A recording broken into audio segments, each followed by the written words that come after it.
Welcome to the American Resolution Podcast. I'm Heather Gardner, and unless you've been living under a rock since Inauguration Day, in which case I am very jealous of you, you're probably aware of the mass layoffs and even shutdowns affecting major government agencies, courtesy of Elon Musk and Doge working under the Trump administration.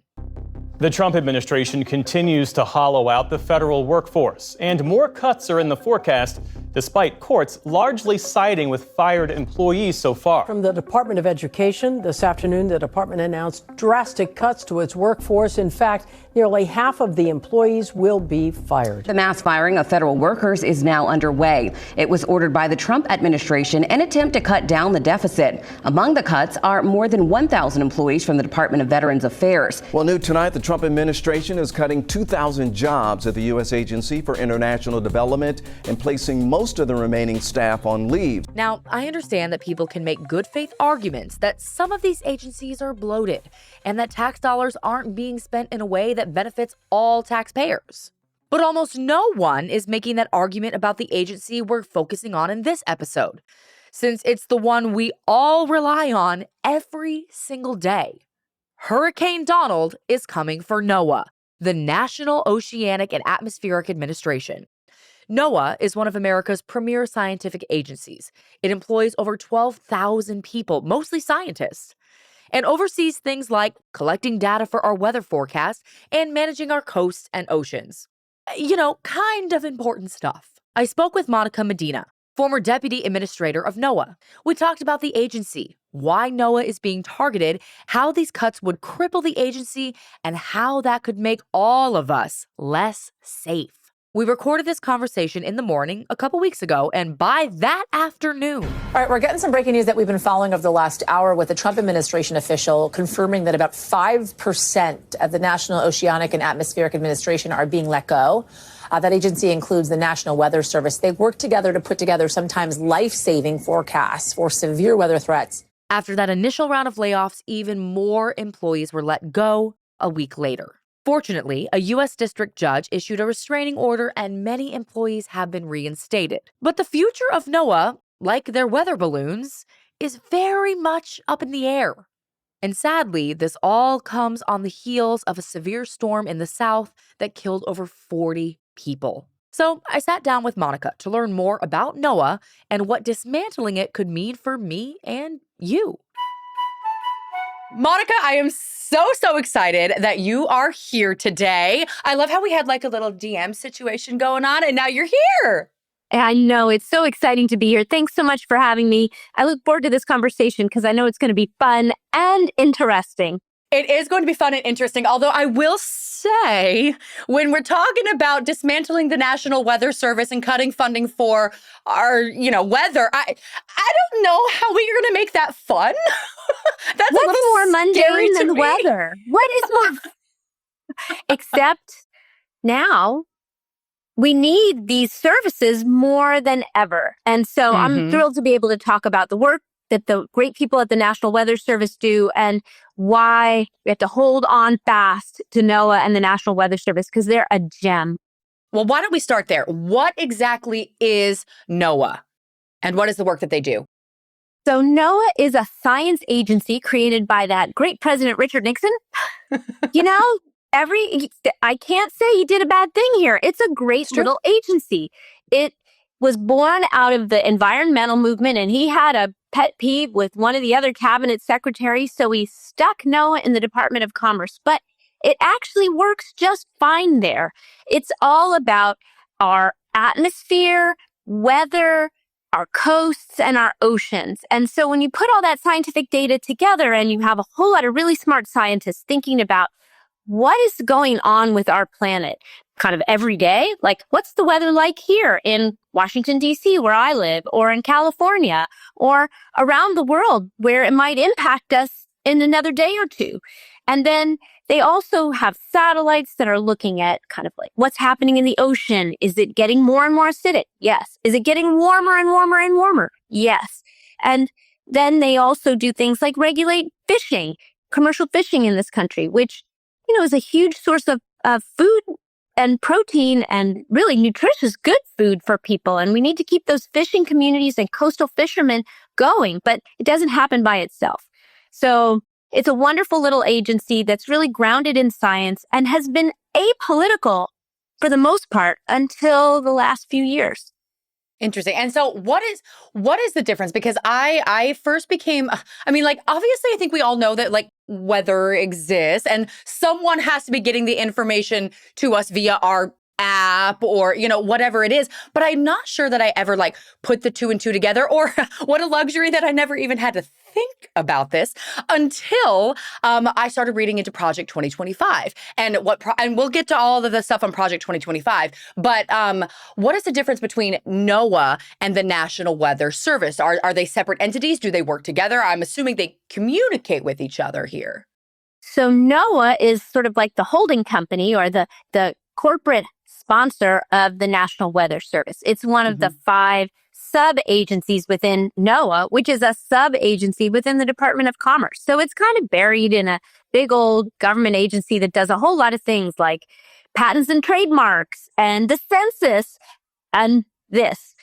Go figure. It's just a hodgepodge. A lot of companies are like that. A lot of institutions are like that. They're made up of a lot of different parts. The National Weather Service is the biggest part of NOAA. And it is a really key government service. And although NOAA is a very new agency, the things that NOAA does go back to Thomas Jefferson, to the first days of our country.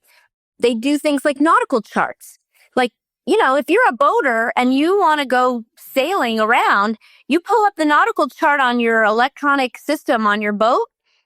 That's all because NOAA's gone out there and surveyed the bottom of the ocean and figured out where is it shallow, where is it deep. It's a wonderful agency going way back, and weather forecasting kind of grew out of a whole lot of disasters. And when we got to a point where so many people were dying, it was a huge hurricane that hit Galveston, Texas around the turn of the 20th century, more than 100 years ago. And because so many people died, Congress created the Weather Bureau, and it kind of lived by itself in its own agency. And then come along Richard Nixon, this age of environmental interest and new environmental laws, and NOAA was created to combine oceans and environmental atmospheric data collection. And it's really boring. It is really. I was about to say, I'm actually fascinated right now. Well, the most interesting thing is, AI is what everybody's talking about now. The Weather Service was one of the first places where we really put AI to use, because what AI depends on is a lot of data. And the one thing that we have been collecting the same way over and over and over again every day is weather data. And that's what allows us to have these forecasts. And then the forecasts that you see on television, or that most people get on their phones, truth be told today, those come from services that add on to what the National Weather Service provides. So without the Weather Service underneath all of that, doing their everyday, collecting the data, crunching the numbers, putting it into models, and then forecasts coming out everywhere, all over the country at the same time, every day, just think about it. You don't even think, well, what happens if they don't show up today? They show up every day and do this. So, and have been for 100 years or more. And now we have incredibly sophisticated systems because the weather is getting more extreme. We are seeing climate change impact the weather. We used to not count the number of weather billion-dollar disasters, billion-dollar storms. Now we do. And the number just gets bigger and bigger every year.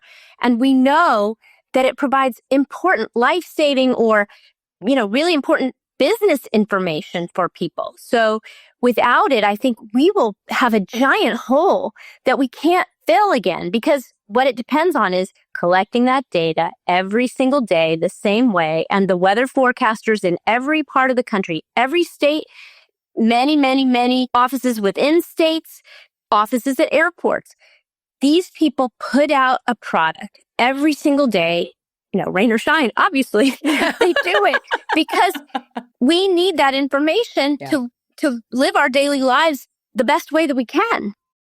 Right. And I think so too, like I said earlier, like the luxury of not The luxury of not even understanding where this stuff comes from. I could just pull it up on my phone, as most people do every single day, whether it's to see if I need to wear a sweater today, to grab an umbrella. But that's like the very, very small aspect of it. But then you're talking about literally saving people's lives here. I mean, this sounds like incredibly important work. But the reason that you're here is because there are some people out there, I can name a couple, Trump and Musk, who are attacking this agency. I don't really understand why. Like I said here, the reason that we're talking is because the National Weather Service got the infamous email from Elon Musk that said, "What did you do last week?" Which probably means you can put two and two together based on all of the firings and the slashing of budgets that have been happening around the government the last month or so. We can assume that is going to happen here. Why? We'll start with, why do you think they are coming after this agency that is so vital to our everyday lives in such small ways and in such giant ways? Well, I think they're following the Project 2025 blueprint, which actually took aim at NOAA. And in the first Trump administration, Trump got into a little hot water when he took out his Sharpie and drew on the weather map. I am so glad you brought this up because I was going to bring it up. I hadn't really ever done anything that clever on Instagram or on X, on Twitter, as it was known then. But when I saw him do this, it was, probably 11 o'clock at night when I finally saw the video of it. And I got on Twitter and it went viral. Yeah. Because I had run NOAA, and no one, what president thinks they can forecast the weather? Who would do that? Like, why would you put your own musings in front of the science-based weather forecasts that are not political? Let me just say over and over, these are not political. They are done by really well-trained and dedicated meteorologists who show up every day, crunch the numbers, and put out a forecast. And then it's picked up by your local TV station, by the weather apps that people have, and turn into really great products that, give you all kinds of wonderful information that you can use. But without that, we would be lost. And Trump got sort of sideways with the Weather Service when he drew on that map because he was just determined that he was right about something he had seen 3 days before. Well, guess what?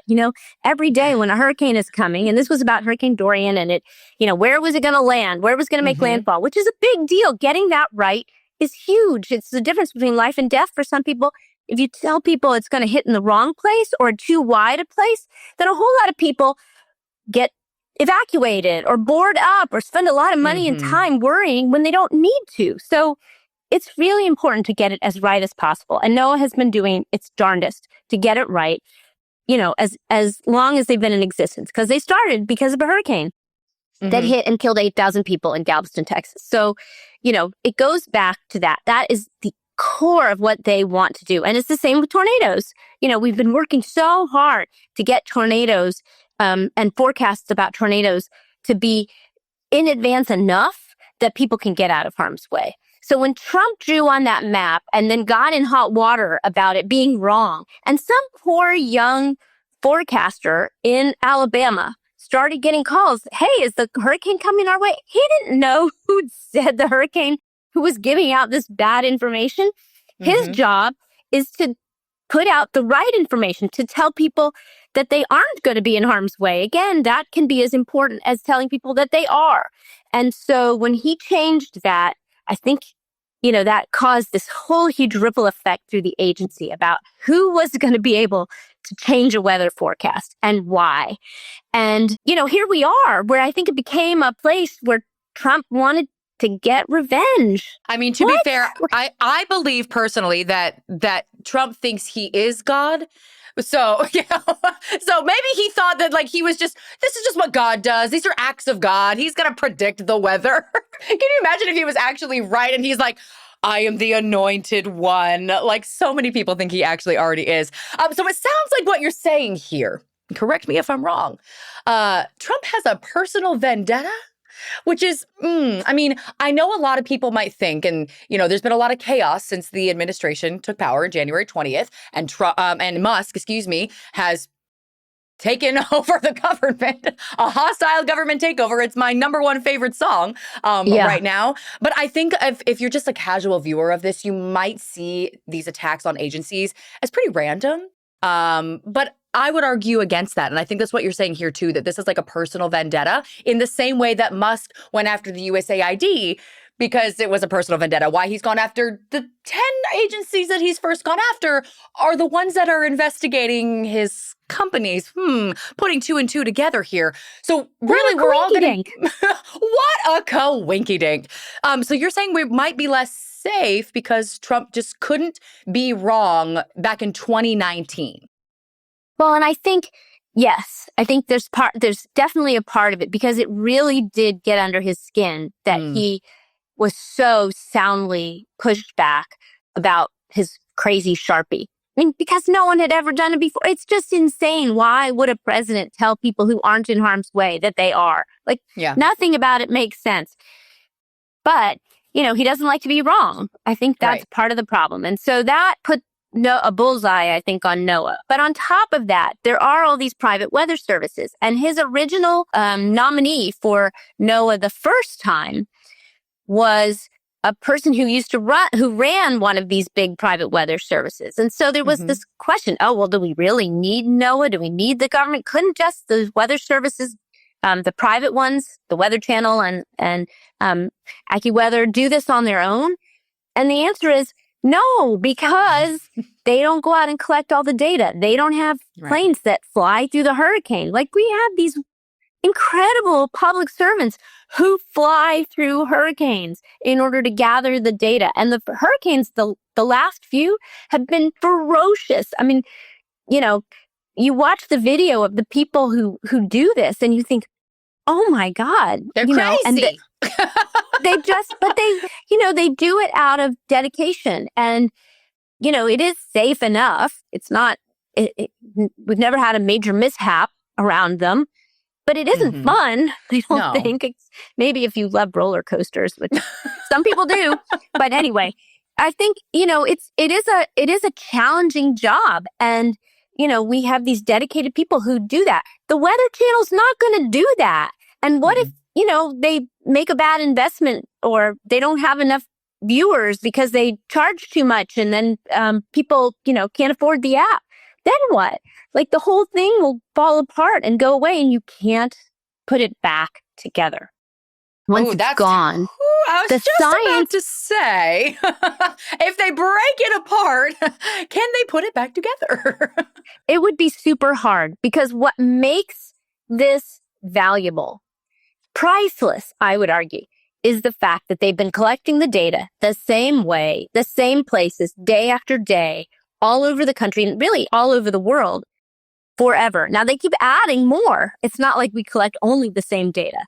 We've collected the same data over and over, but we keep adding. We keep getting better and better resolution. We put up better satellites. Another thing that would be hard for any one company who's just making a weather app and trying to sell it to people at a price, they couldn't afford to do it themselves. So it's the collective here that really makes this possible. It's what's so amazing about our government is that we figured out what things make sense for us to do together that will add to our economy and make us safer and more resilient and more able to be efficient and effective in our work and our jobs, our businesses. All of that is at risk if we put it on another business that we all would have to depend on. And that's sort of the flaw in the thinking. And yeah, I mean, you're making a really good point here about the economics of it, too. Let me give you one number on this. It's a penny a day. NOAA, the cost of NOAA to the taxpayer is so little, we don't even make them anymore, right? It's a penny a day. Think about that. Gosh. That's $3.65 a year. Think what the app would cost you if it was up to a private company to provide it. Right? At least $15, and it would go up every year. Looking at you, Netflix. Looking at you, charging $25. No, no. But I mean, like, again, back to the economics of this too. When you were talking about like the fishing routes, and even when we want to break down people who have to evacuate and things like that, these are businesses that will be closing. It is important to get that information right, because when you were talking about, what happened with Sharpiegate in Alabama, if people have to evacuate and leave their schools have to close for no reason, I mean, the first thing that comes to my mind is, well, they're not going to believe you the next time, and if it is serious. But also, too, if you close these businesses that didn't have to be closed, you're losing that money. And then, of course, like you said, with the fish routes and it's a great big waste. Yes. The whole point of it is to be efficient. Now, it's not perfect. I mean, obviously, there are challenges, and the weather is becoming more extreme. Climate change is impacting our weather, and it is making it more challenging to, have the kinds of forecasts that we need for fires, things like Los Angeles, because it's not just what's the weather going to do and what are the winds going to do. It's, well, do we have enough fire hydrants in the places where the fire might start? There's social aspects to trying to figure out how to be safer now, that we need to add that layer on and not get rid of FEMA, but actually strengthen FEMA so that we can be better able to prepare for and adapt and hopefully get out of harm's way in really major ways. And so it's just heartbreaking to see that this would become a point of attack, because we're not going to balance the budget on pulling apart NOAA and selling it off at a fire sale price. We're just not. And we are going to put a lot more people in harm's way, at risk, and real people's lives, and their lives can be destroyed instantly by these weather systems. We've seen, look what those parts of LA look like. I lived through it. It was a nightmare. And I wasn't even one of the thousands of people that were affected, like, physically in that way. It continues to be a nightmare. And now the number one most expensive natural disaster of the American history. You brought up climate change, which obviously we're talking about the weather and climate that's connected here too. But and correct me if I'm wrong here, I have a hunch that because of the work that they do and the inconvenient truths that I've just watching the weather over the last, few years, and this is in Project 2025 as well, they want to remove pretty much anything that suggests that climate change is real. I mean, this is a headline. This is a headline from just yesterday. The EPA, which is the Environmental Protection Agency head, urges Trump to reconsider scientific finding that underpins climate action. That was from yesterday, and that was from the AP. And I just have to think that is another personal, I don't say vendetta, but personal goal of the Trump administration to underpin climate findings. And here's the literal agency that is screaming as loud as they possibly can, this is happening. Well, it's one of those things where they can try to say that there's this, big effort to scare people with climate change and make young people so nervous that they won't have kids. But I don't think it's us talking about it. I think you just have to look at the after effects of some of these storms and the ravages that they've caused in people's lives, the upending, the things that will never be the same. I will tell you, I was in the Defense Department and working for the Secretary of Defense during Hurricane Sandy. And that wasn't even a hurricane. It was barely a hurricane when it hit New York, and it leveled lower Manhattan. And the impacts are still, we're still kind of working through fixing and finishing up all of the repairs from Hurricane Sandy. Hurricane Katrina, the same thing.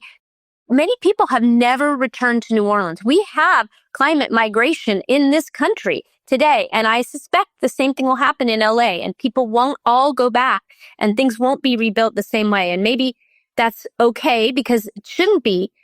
But boy, we should be doing this because we've seen the problem and anticipated it and gotten ahead of it, as opposed to having people's lives ruined as a result. Do you think now that, depending on how far they want to go with this, infiltrating this agency, are we at a risk of bad science or just flat out wrong science and the data being manipulated, what we get, what the American public gets? I think there's a lot at risk here. And let me just name two things that make me... This is my least favorite podcast ever. I'm no, sorry. No, you just scare me on every level. If it helps people to appreciate what they have and how important it is that we maintain it, then I'm glad for that. And I do think this is one of the things that we do well and we should be proud of and think about how to strengthen.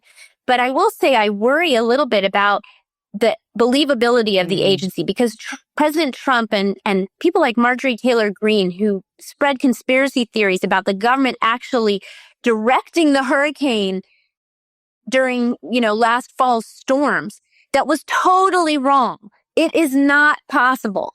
And I think people kind of know that, but they really need to know that the government is not in the business of directing hurricanes towards certain people. That's the insane. God complex again. It takes hold and people believe it. The other thing that's worrisome is that even if the Weather Service somehow manages to survive, what is so valuable is not just that the data that we get is collected every day the same way. It's all public. It's all out there in the public domain. So scientists all around the world and young people all over this country who are thinking about, well, how can I make it better? How can I help with climate change? Have access to all that data and are smart enough to know interesting things that they can do with it to help us improve our ability to prepare for these really devastating weather, impacts. And it could all be gone. Like there has been a massive effort to try to make sure that we catalog all that data and we know what's there. Because once it's gone, again, it's gone and it's hard to reassemble. And we hopefully enough scientists and researchers have collected a lot of it and we could piece it back together. I worry that people have discounted the importance of these very basic things that are as boring as can be, right? You don't want to ever know. I was about to say, this data. I like that it was boring. I want to go back to a time when politics was boring because we as the American people trusted that the smart people in the room were doing what was in our best interest. And I fear, now I'm going to give you something to be scared about. I fear that we're losing that. I mean, we've lost a lot of that with just like our misinformation and, of course, the damage done by the first Trump administration and social media and all of that. But particularly what's happening right now, I fear we are losing that even more. It's what makes us a great country. It's what sets us apart. If we wanted to be a developing country, that's what we would do, is destroy all this smartness. We're so smart and we are so good. Our government has, I can't defend every last little bit of it. Of course, there's things that we could do more efficiently and effectively, but I find it hard to imagine that we could deliver the kind of weather product that we do and have created this wonderful public-private partnership between these private enterprises that make it pretty for your phone that, the government shouldn't be the ones doing because other people can do that better. What we in the government, or what they can do, no, I'm not in it anymore, but what they can do is provide the basics. And it's what other countries wish for. They wish for this because if you don't have this information and you don't get those warnings, you feel powerless in a way I cannot even begin to describe. I think we get so used to in this day and age, and I'm old enough to remember when we didn't have the phone and our weather forecasts were more intermittent. Every day, it wasn't every hour by my neighborhood, by my street, when is it going to start drizzling like you get now? I kind of like that service. I'm not going to lie. I love that service, right? And that helps you be more efficient in a world that's very busy and stressed. But people are used to having that kind of information. I don't even think they can conceive of what it's like not to have it. But there are so many people around the world who don't have that kind of information and who really live in fear all the time because of that not knowing. And the weather is getting more extreme. It is more important than ever that we know.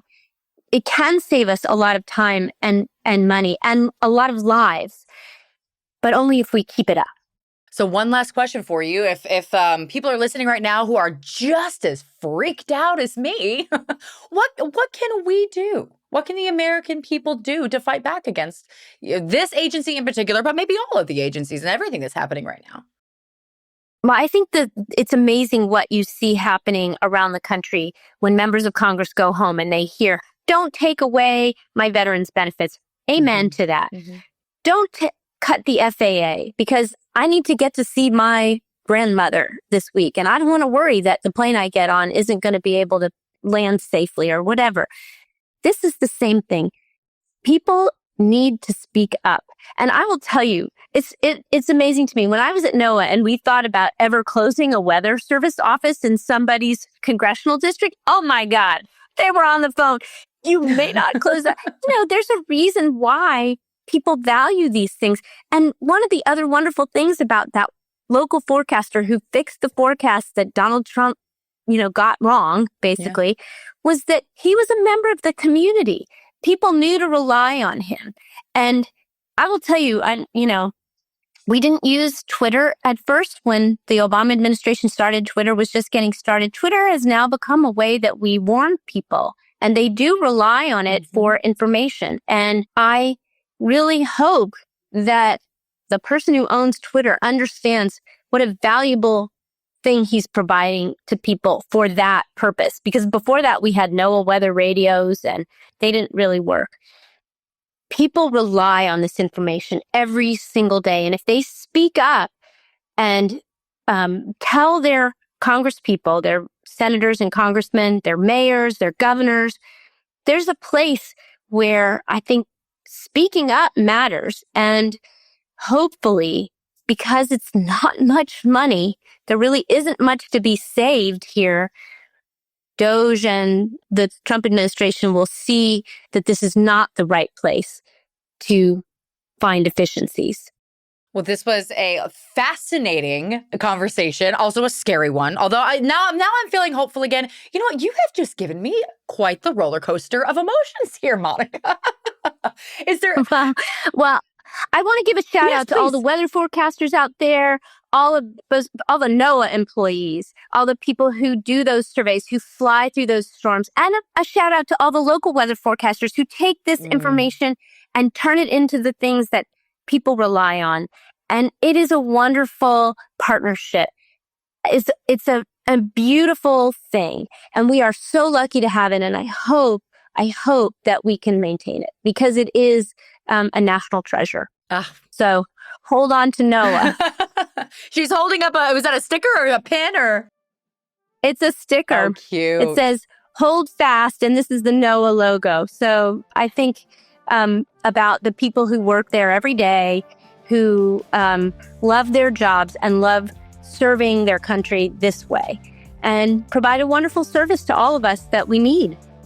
Monica, thank you so much. Thank you for covering this. Thank you for joining the American Resolution. Join the conversation by following us at American Resolution Pod on every social platform, all 647 of them. This podcast is a production of Rat Trap Entertainment, produced by Heather Gardner and Lauren Gardner with limited support from their cat, that little bastard.